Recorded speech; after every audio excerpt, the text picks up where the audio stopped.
사무엘상 24장 1절로 7절까지 말씀인데요. 우리 천천히 찾으셔서 꼭 같이 한번 읽겠습니다. 조금 길어요. 기니까 천천히 같이 한번 호흡을 맞춰서 읽어볼게요.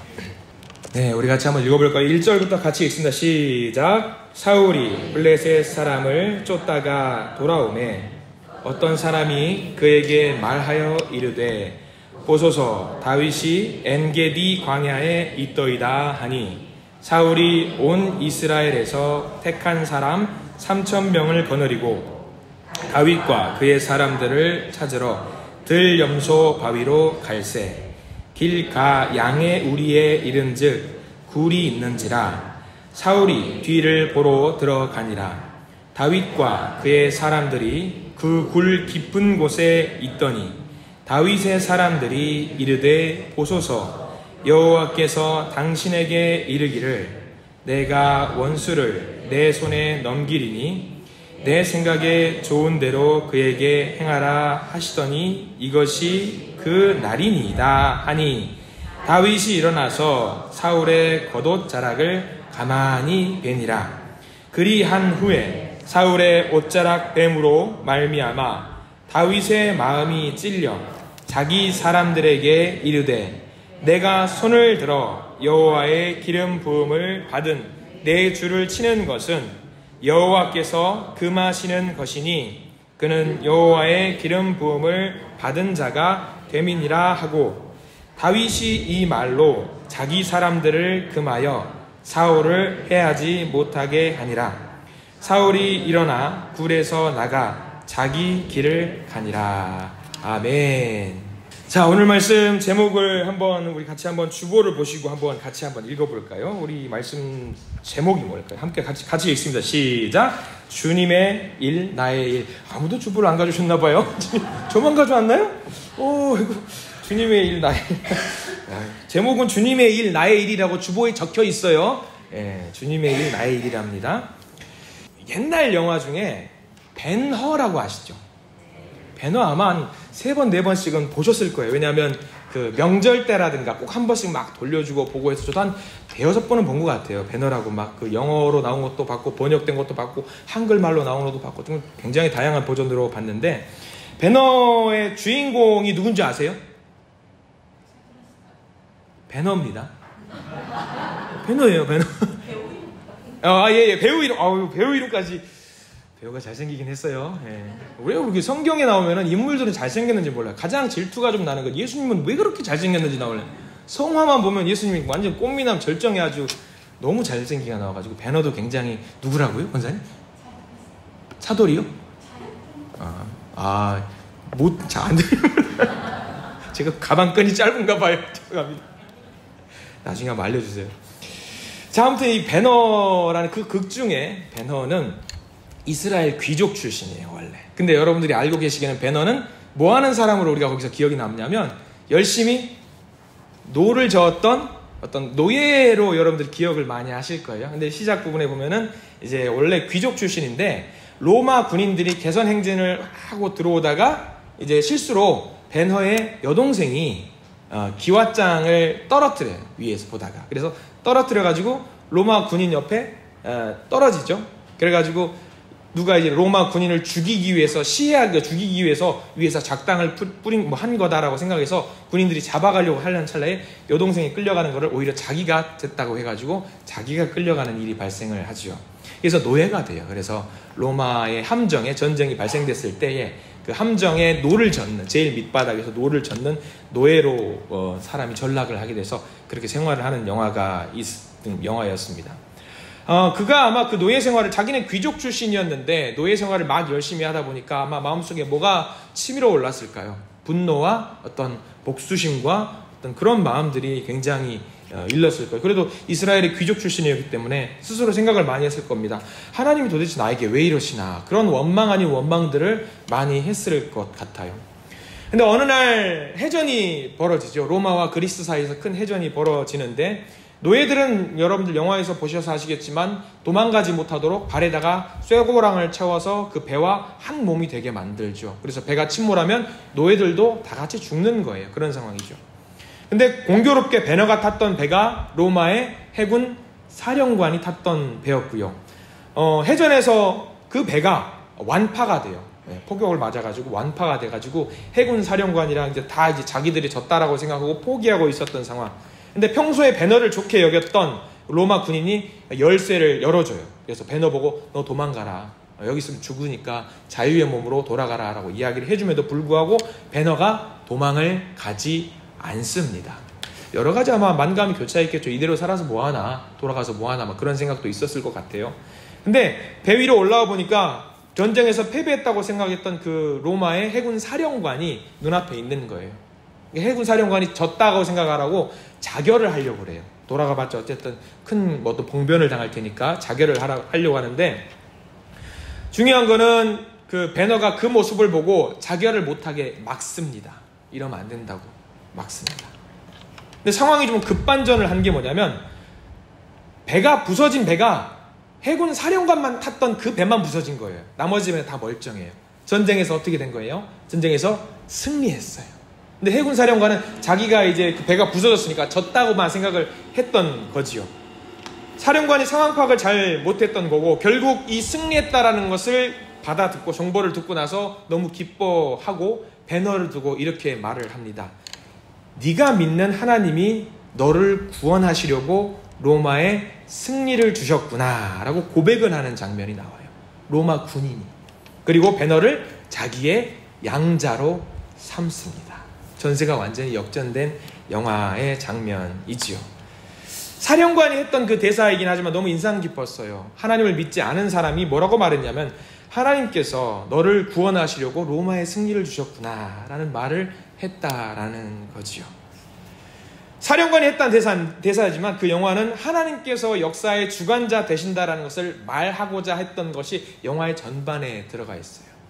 하나님께서 우리 역사의 주관자 되신다. 그래서 이 영화를 보면서 우리가 깨닫는 게 좀 있죠. 상황이 아무리 어렵고 곤란하고 힘들어도 모든 역사를 주관하시는 분이 누구시다? 여호와 하나님이시다. 그래서 하나님께서 모든 것을 하신다라는 것이죠. 오늘 말씀에는 다윗이 등장하는데 이 배너 이야기하고 맥을 조금 같이 하는 부분들이 있습니다. 오늘 주제가 오늘 본문에서도 등장을 해요. 하나님은, 이게 주제가 뭐냐면 오늘 말씀의 핵심 주제는 이겁니다. 저를 한번 따라서 했으면 좋겠어요. 하나님은 하나님의 때에 하나님의 일을 하신다. 하나님은 하나님의 때에 하나님의 일을 하신다가 오늘 말씀의 핵심이에요. 하나님의 때가 되면 하나님이 역사하셔요. 하나님이 알아서 하셔요. 지금 이야기는 좀 이제 성경 말씀 사무엘로 들어가 보려고 하는데, 다윗이 어떤 때의 성경 말씀이냐면, 다윗이 누구를 피해서 도망하고 있어요. 누구를 피했죠? 사울을 피해서 도망하던 때의 이야기고, 여러분들이 너무나도 많이 알고 있는 말씀이에요. 사울의 군대가 다윗을 죽이기 위해서 점점 포위망을 좁혀오는 상황. 시간만 지나면 당연히 잡힐 수밖에 없는 상황. 아무도 뭔가 힘을 낼 수 없는 상황.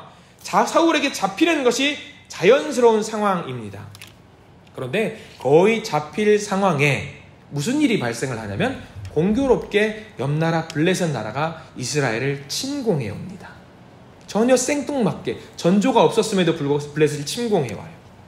그러면 이제 다윗을 쫓던 사울왕은 거대 병력을 끌고 갔거든요. 그러면 여기서 다윗을 쫓는 게 맞을까요? 블레셋을 상대하는 게 맞을까요? 당연히 왕이기 때문에 나라를 지켜야 돼요. 거기서 모든 병력을 철수해가지고 블레셋과 상대하기 위해서 철수를 합니다. 다윗이 잡히기 바로 직전에 이 일이 발생해요.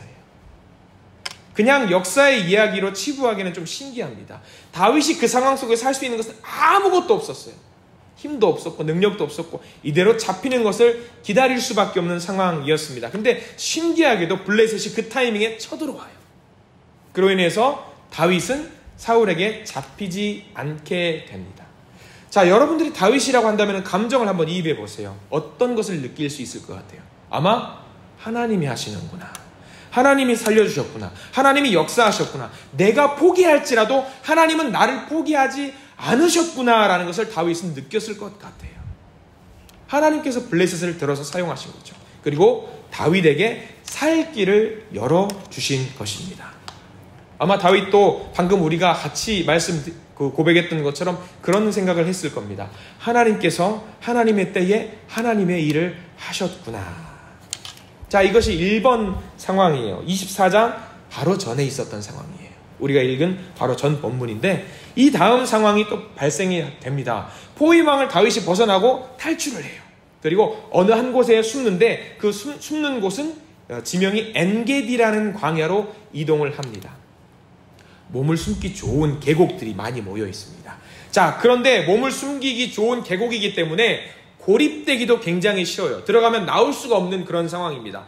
사울이 블레셋과의 전투를 마치고 다시 다윗을 잡으러 엔게디라는 곳으로 쳐들어왔습니다. 다시 다윗을 쫓습니다. 대단한 집착입니다. 사울은 정말 바빠요. 전쟁도 해야 되지, 다윗도 잡아야 되지, 나라도 다스려야 되지, 여러 가지 일들을 해야 됩니다. 사울이 다윗의 은거지를 정보를 입수했어요. 그래서 3,000명이나 되는 군사를 이끌고 엔게디 지역으로 공격해서 들어갑니다. 이제 막 뒤지는 거예요. 계곡 속속이 막 뒤지면서 다윗이 여기 있나 저기 있나 막 칼 들고 막 횃불 들고 동굴 안을 들여다보기도 하고 찾고 있는 상황이에요. 잡히는 것도 이 상황 여기서도 마찬가지로 시간 문제예요. 있으면 잡힐 수밖에 없는 상황인데 우리는 여기서 24장에서 굉장히 재밌는 상황을 우리에게 목격하게 되지요. 성경은 이 부분을 굉장히 코믹하게 묘사를 합니다. 다윗을 추격해서 엔게디에 온 사울이 마침내 다윗이 숨어있는 동굴 앞에 진을 쳤어요. 근데 거기 다윗이 있는지 몰라요. 그냥 잠깐 쉬려고 텐트를 치고 여기 잠시 장막을 치고 잠시 쉰다라고 이야기를 했는데 공교롭게 바로 앞에 동굴에 누가 숨어 있었냐면 다윗이 숨어 있었던 상황이죠. 하필이면 하고 많은 동굴 중에 다윗이 있던 동굴 앞에서 쉬게 된 거죠. 굉장히 저는 이 장면으로 들어가면 긴장될 것 같아요. 쫄깃쫄깃하고 야 이제 잡히는구나 막 그런 상황이 됐을 것 같아요. 그런데 이 상황 속에서 굉장히 유머스럽게 성경은 웃기게 만드는 상황을 발생을 하죠. 사울이 무슨 상황이 생긴 거예요? 급하게 용변이 마려워요. 성경에는 그렇게 묘사가 되어 있습니다. 3절 한번 보실래요? 24장 3절 잘 봐야 돼요. 24장 3절 보면 같이 한번 읽어볼까요? 시작. 길가 양의 우리에 이른즉 굴이 있는지라 사울이 뒤를 보러 들어가니라. 다윗과 그의 사람들이 그 굴 깊은 곳에 있더니 뭘 보러 간다고 나와 있어요? 뒤 앞이 아니에요. 뒤를 보러 가요. 앞을 보러 갈 수도 있었을 거예요. 근데 공교롭게 꼭 뒤를 보러 가요. 왜 뒤를 보러 갈까? 급 얘기는 마려운 거죠. 갑자기 성경을 보면서 이건 좀 웃을 수 있는 상황이에요. 아이고야 얼마나 급했으면 가던 군대를 다 멈추라고 하니까 뒤를 보러 간다. 이게 성경은요 굉장히 그 격조 있고 있어 보이게 표현을 하잖아요. 그냥 편하게 똥 싸러 갔다라고 하면 되는데 그러는 거예요. 자, 큰 걸 보러 갑니다. 근데 여러분들 무장을 한 군인이에요. 무장을 한 군인인데 전신 무장을 하고 나서 뒤를 볼 수 있을까요 없을까요? 잘은 모르겠어요. 로마 군인 병정들 치마만 입고 다녀가지고 벌쩍 이렇게 하면 될 수도 있을 것 같긴 한데 아무리 생각해도 그래도 무장을 했으니까 좀 이거는 좀 풀어 제끼고 좀 해야 되지 않을까 생각이 든단 말이죠. 동굴에 들어갑니다. 그리고 다 제끼겠죠. 제껴오고 무장도 칼도 제껴놓고 그리고 이스라엘의 이 광야 같은 곳은 대낮이 굉장히 밝잖아요. 아주 밝은 데서 동굴로 들어가면 앞이 보일까요 안 보일까요? 안 보여요. 이렇게 하면서 막 갔을 거예요. 아마 따라왔던 전속부관 같은 경우가 저기 서 있어. 들어오지 마. 따라오면 안 돼. 큰일 나. 너 따라오기만 해봐. 너 그러면서 혼자 갔을 거예요. 민망하잖아요. 들어갔습니다. 아무것도 보이지 않는 완전 무방비 상황. 굉장히 상황을 성경은요 하나님은 짓궂게 만들었어요. 짓궂게. 그리고 4절 다윗이 이게 어느 정도 가까운 상황인지 여러분들 아셔야 돼요. 앉아서 이게 볼일을 보고 있는데 다윗이 어디 있는 거예요? 조금 우리가 좀 오버해서 생각하면 손꼽으면 닿을 거리에 있는 거예요. 얼마나 냄새가 났을까 저는 이 생각을 해요. 이거 참 이 곤란한 상황. 이걸 참아야 돼. 4절 한번 우리 성경 말씀 볼까요? 4절 같이 있습니다. 시작. 다윗의 사람들이 이르되 보소서 여호와께서 당신에게 이르시기를 내가 원수를 내 손에 넘기리니 내 생각에 좋은 대로 그에게 행하라 하시더니 이것이 그 날이니이다 하니 다윗이 일어나서 사울의 겉옷자락을 가만히 베니라. 다윗과 함께했던 어떤 부하들도 이야기합니다. 장군님, 대장님, 오늘이 그날이에요. 저거 냄새나는 저 친구 없애버려야 됩니다. 그러면서 이제 제거를 하면 되는 상황을 만듭니다. 다윗이 한 것이 뭐예요? 근데 여기서 다윗이 뭘 했어요? 그 말을 듣고 부하들의 이야기를 듣고 사울 나를 쫓아왔던 나를 죽이려 했던 왕 당장 죽여버리겠다고 공격을 해도 되는 상황이에요. 그런데 다윗은 그렇게 했다 안 했다? 안 했다. 안 했다. 그래서 성경 말씀에는 뭘 했냐라고 하면 겉옷자락을 뱉다라고 이야기를 해요. 근데 우리가 100번 양보해도 팔 닿으면 자을 거리에서 겉옷자락 자르면 느낌이 올까 안 올까요? 아마 올 것 같아요. 그래서 어떤 학자들은 벗어둔 겉옷자락 하나를 이제 멀리 있는 것을 찢지 않았겠냐 그렇게 이야기하는 사람도 있고, 이건 알 수 없어요. 나중에 저도 이제 나중에 하나님 나라 가보면 물어보고 싶어요. 가서 물어서 그때 뵀을 때 냄새가 나더이까 안 나더이까, 거기서 잘랐던 게 바로 앞에서 잘랐습니까? 아니면 쪽 있는 옷을 잘랐습니까? 물어보고 싶긴 해요. 예. 아무튼 이 성경에서 말하고 있는 게 뭐냐면 굉장히 가까이에 있는 곳에서 그것을 잘랐다라는 이야기. 그리고 자기가 칼을 들고 무기를 들고 사울을 제거할 수도 있는 상황이었다라는 것을 말하는 거예요. 근데 다윗은 사울을 제거하지 않고 겉옷자락을 자른 걸로 끝냅니다. 여기서 핵심 포인트는 뭐냐면 다윗이 이 상황 속에서 마음의 양심의 가책을 느꼈다라는 것이 포인트입니다. 다윗은요, 이 일을 할 때 나에게 이익이 되냐 나에게 이익이 되지 않느냐가 자기가 행동하는 판단의 기준이 아니었어요. 자기가 생각하는 판단의 기준은 딱 하나입니다. 하나님 앞에서 죄가 되느냐 하나님 앞에서 죄가 되지 않느냐가 기준이었어요. 굉장히 아름다운 겁니다. 내가 이익이 된다면 그 상황에서 다 엎어버릴 수 있어요. 다 엎어버려. 그러나 다윗은 그렇게 하지 않았어요. 그럼에도 불구하고 자기가 억울하고 억한 심정이 있음에도 불구하고 그 상황 속에서 판단의 잣대는 하나님께 죄가 되냐 하나님께 죄가 되지 않냐가 유일한 판단의 잣대였습니다. 이 상황 속에서 11절로 쭉 점프를 한번 해볼게요. 11절 말씀에 이 상황이 종료가 되고 사울이 용변을 마치고 다시 밖으로 나갑니다.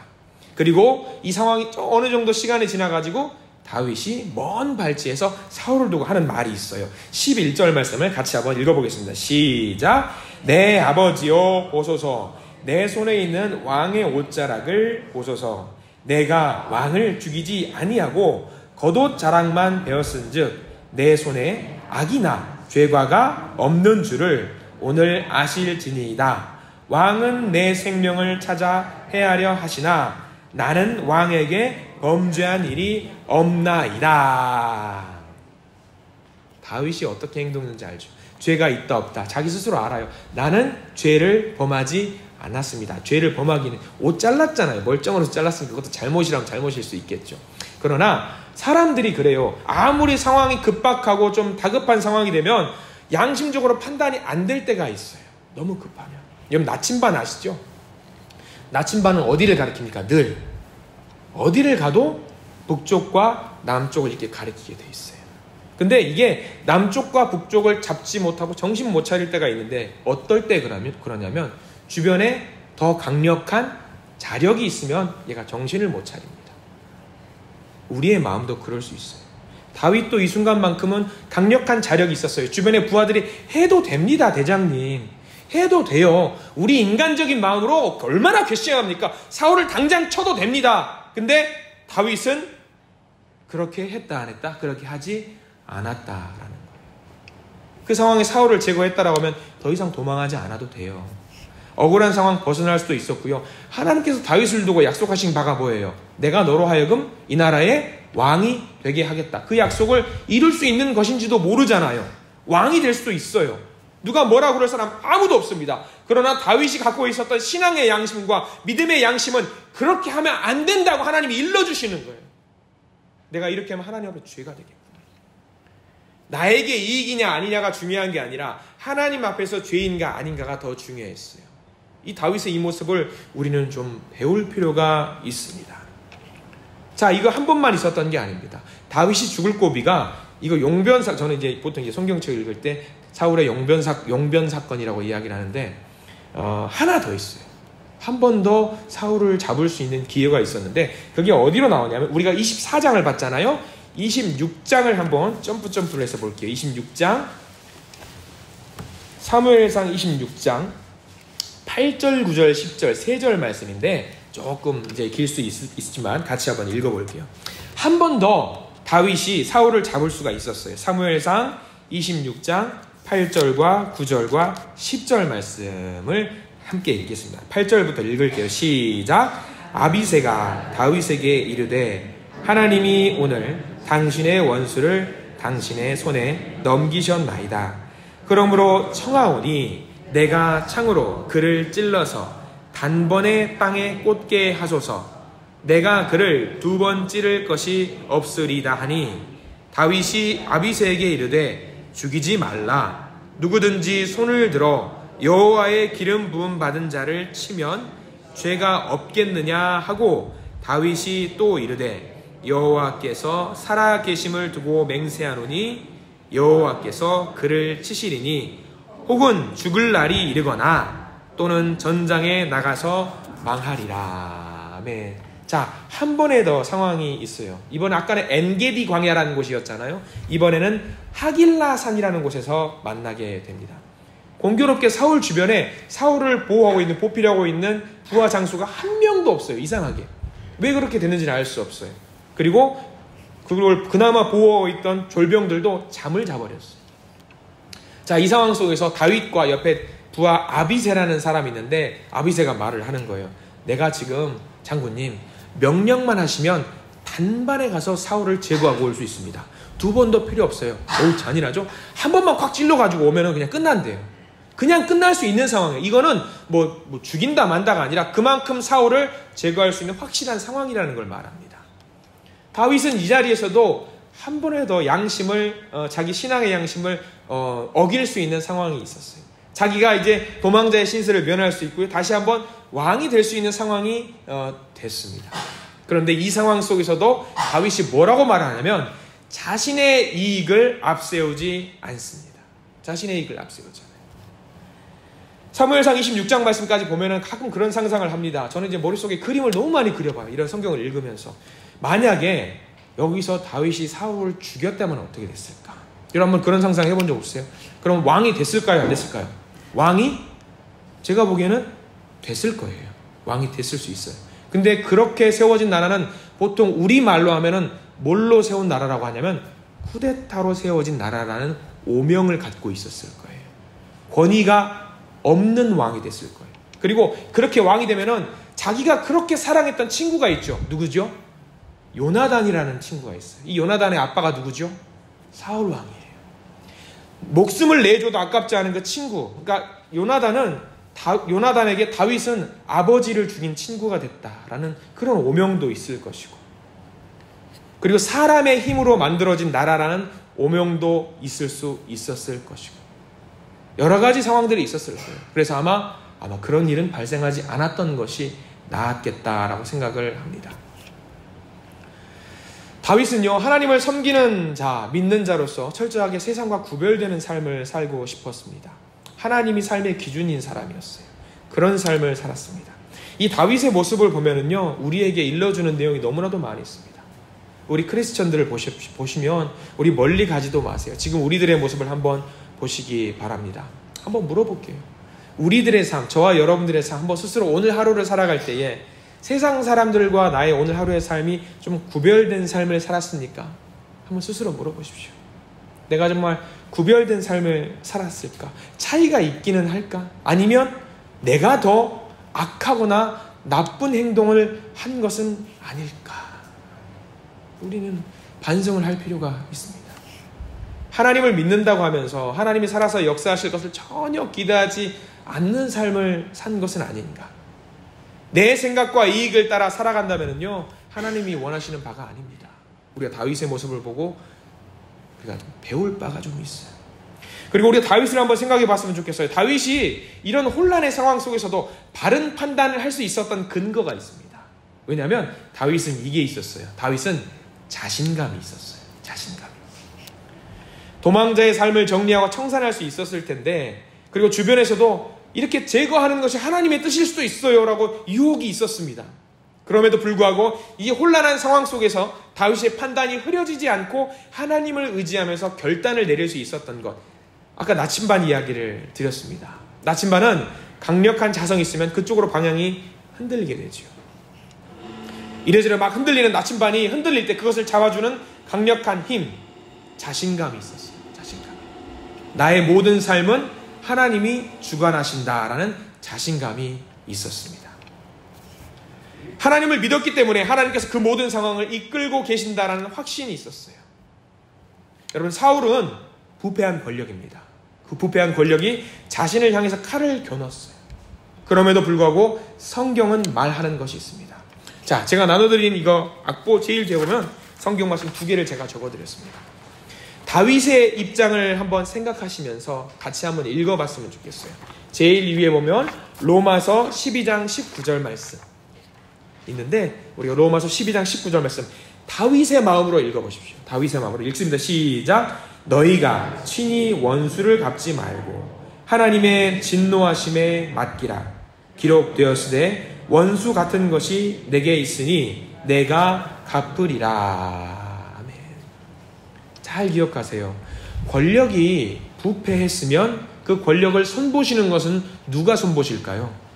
하나님이 하셔요. 하나님이 하셔요. 우리 보고 지금 성경 말씀 로마서 12장 말씀 뭐라고 말하냐면 월권하지 말라고 말하는 거예요. 그 일은 내 일이야. 너희들이 할 일이 아니야. 다윗도 마찬가지였습니다. 이런 하나님을 믿었어요. 하나님이 하실 거야. 하나님이 반드시 하실 거야. 이건 내가 할 일이 아니야. 하나님이 사울을 세웠으니, 하나님이 역사하고 계시니, 하나님이 주관하시니 하나님이 하실 일이고 이건 내 일이 아니다라는 확고한 믿음이 있었습니다. 하나님께서 그렇게 하신다. 우리는 이 믿음, 오늘 로마서 말씀도 덧붙여서 봤는데 이 말씀대로 믿고 순종해야 합니다. 하나님의 일은 다윗처럼 하나님의 일은 하나님께 맡기고 내가 할 수 있는 일을 하면 됩니다. 내가 할 수 있는 일을 찾아서 하면 됩니다. 이런 다윗은요, 이런 믿음이 하루아침에 생긴 것이 아닙니다.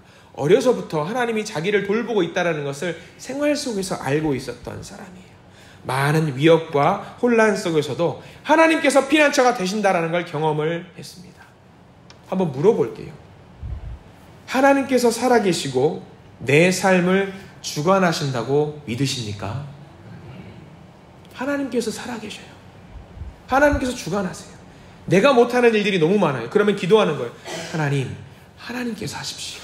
저것은 제가 할 수 있는 일이 아닙니다. 하나님께서 하십시오.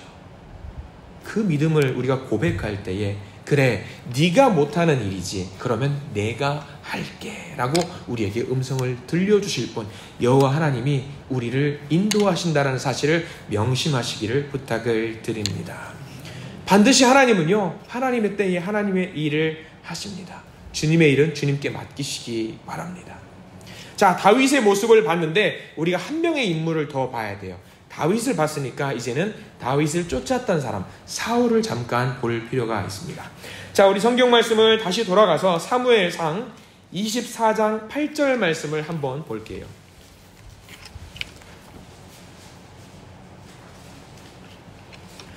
자, 사무엘상 24장 8절 말씀을 같이 한번 읽어보겠습니다. 시작. 그 후에 다윗도 일어나 굴에서 나가 사울의 뒤에서 외쳐 이르되 내 주 왕이여 하매 사울이 돌아오는지라 다윗이 땅에 엎드려 절하고. 자, 시원하게 용변을 보고 나간 상황. 동굴에서 나갔습니다. 거리가 멀어요.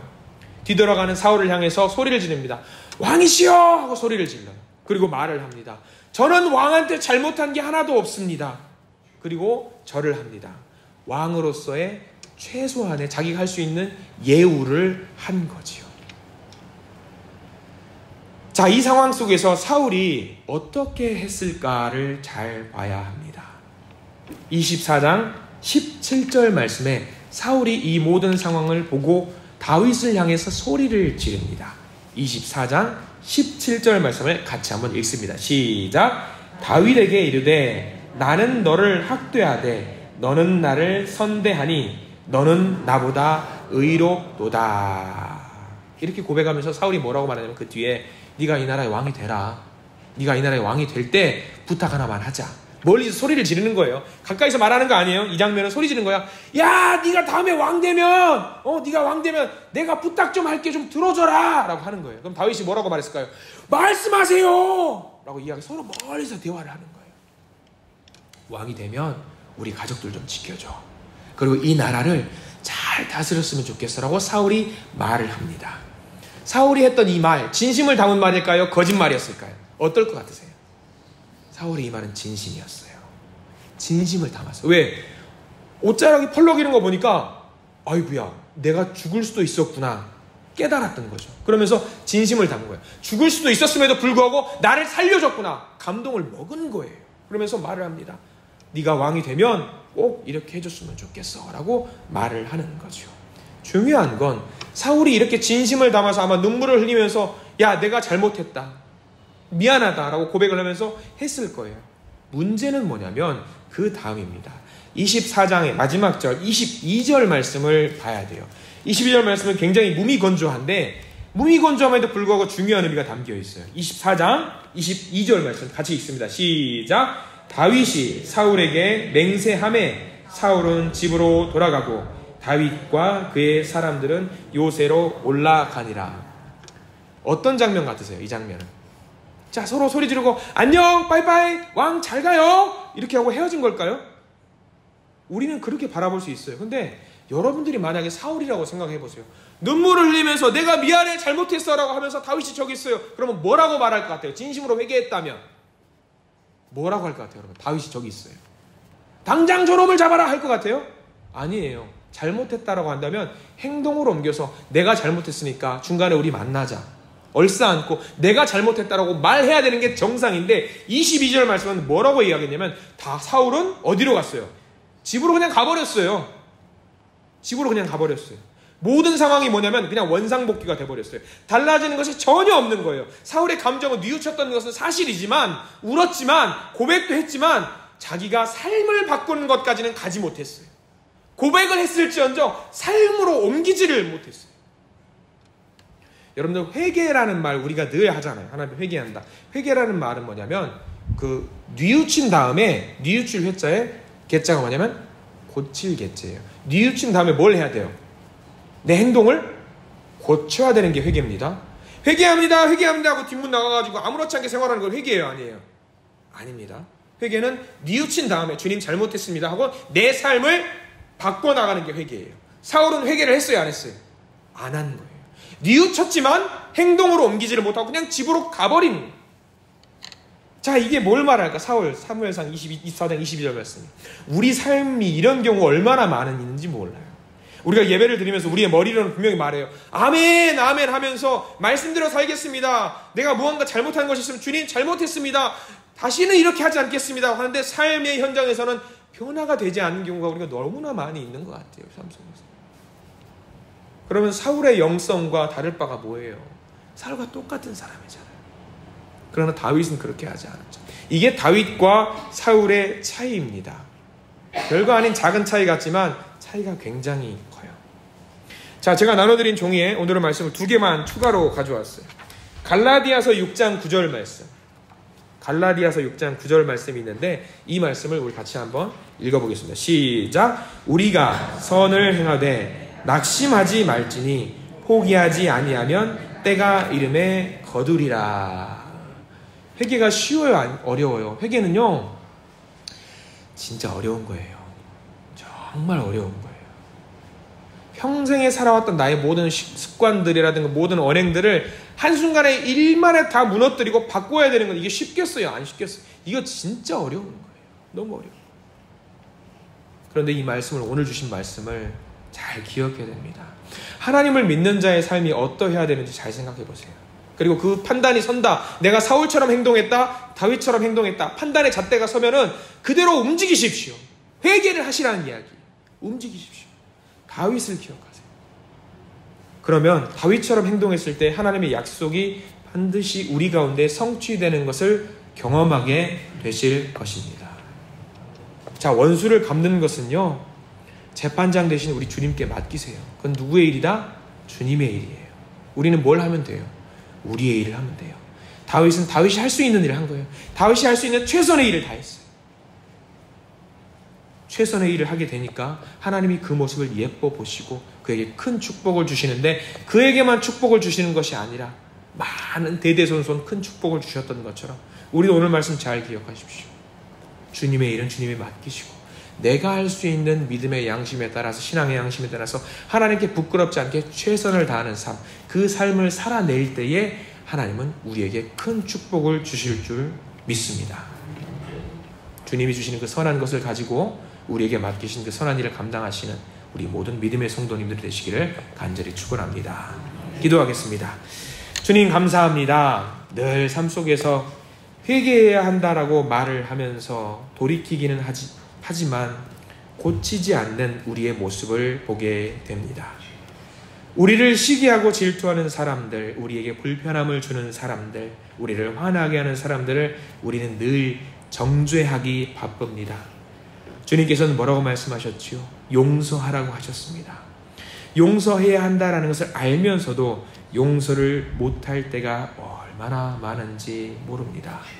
그러나 다윗은 자신을 죽이려고 했던 그 사람까지도 용서했습니다.